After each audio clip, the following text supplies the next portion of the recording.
to stop hiding from everyone, myself included. Oftentimes, however, it gets too hard and it's impossible to breathe properly. I can't look Mum in the eye and lie. I can't face Dad and Grandpa and pretend I'm their little girl anymore. I think the Glyndon King they raised for 19 years perished with Devlin a few weeks ago, and I can't face the fact that they'll learn that soon.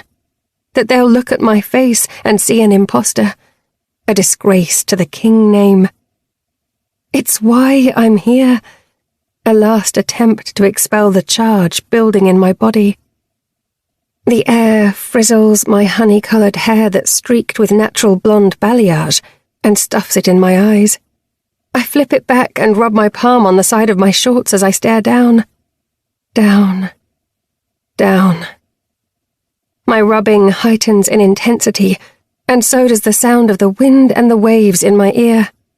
The pebbles crush under my tennis shoes as I take a step closer to the edge. The first one is the hardest, but then it's like I'm floating on air. My arms open wide, and I close my eyes. As if I'm possessed by an alternate power, I don't recognize that I remain standing in place, or how my fingers itch to spray paint on something. Anything. I hope Mum won't see the last painting I did. I hope she won't remember me as the least talented of her kids. The disgrace who couldn't even reach the tip of her genius. The weirdo whose artistic sense is screwed up in all the wrong ways. "I'm so sorry," I whisper, the words I think Devlin told me before he flew to nowhere. Light slips past the corner of my closed lids, and I startle, thinking that maybe his ghost has risen from the water and is coming after me. He'll tell me the words he snarled in every nightmare. "You're a coward, Glyn. Always were and always will be." That thought spurs those images from the nightmares. I spin around so fast, my right foot slips, and I shriek as I tumble back, toward the deadly cliff. A strong hand wraps around my wrist and tugs with a force that steals the breath from my lungs. My hair flies behind me in a symphony of chaos, but my vision still zeroes in on the person holding me effortlessly with one hand. He doesn't pull me from the edge, though, and instead keeps me at a dangerous angle that could get me killed in a fraction of a second. My legs shake, slipping against the tiny rocks and sharpening the angle I'm standing at, and the possibility of a fall. The person's eyes, a man, judging by his muscular frame, are covered by a camera that's slung around his neck.